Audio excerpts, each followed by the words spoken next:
பல நேரங்களில் உங்களுக்கு பண்ணப்படுகிற வாக்கு தத்தங்கள் பெருசாக கூட இருக்கும், நம்புவதற்கு ஏது இல்லாத இருக்கும், கர்த்தர் சொல்கிறத அக்செப்டே பண்ண முடியாமல் இருக்கும். கர்த்தர் நமக்கு பண்ணுகிற வாக்கு தத்தம் அந்த நேரத்திற்கு நிறைவேற்றுவதற்கு விசுவாசத்திற்கு ஏதுவாக இருக்காது, கண்டிப்பாக இருக்காது. 100% ஆப்போசிட்டாகத்தான் இருக்கும். என்ன வேணா சொல்லட்டும், ஒரு நாளும் கர்த்தர் வாக்குத்தத்தம் பண்ணினதை கை விடுகிறதே இல்லை. ஆனால் நாம மட்டும் அவிசுவாசமாக இருக்கக்கூடாது.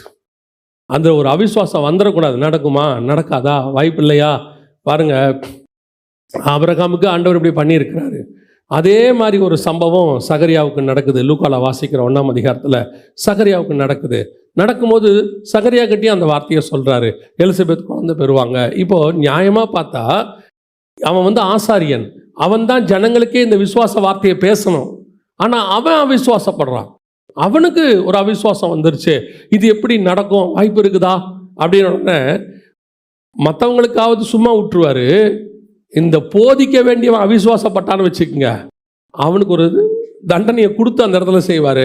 அது வரைக்கும் நீ பேசாது இருப்பாய். நீங்களும் நானும் அவிசுவாசப்படுவதற்காக அழைக்கப்படவில்லை. விசுவாச புஸ்தகத்தை கையில் வச்சிருக்கிறோம். விசுவாசத்தினால் முழுவதும் நிறைஞ்ச புக்கு இது. இந்த புக்கை கையில் வச்சிருக்கிற உங்களுக்கு எனக்கு ஒன்று தெரியணும். நமக்கு கர்த்தர் ஒன்று சொல்லியிருக்கிறாரு, இப்பவும் சொல்லுவார், இனிமேட்டும் சொல்லுவார். நான் எப்பவுமே ஒன்று விசுவாசிக்கிறேன், நாம் கர்த்தர் வரும் அளவும் இந்த விசுவாசம்தான் நம்மை கொண்டு போய் அங்கே சேர்க்க போகிறது.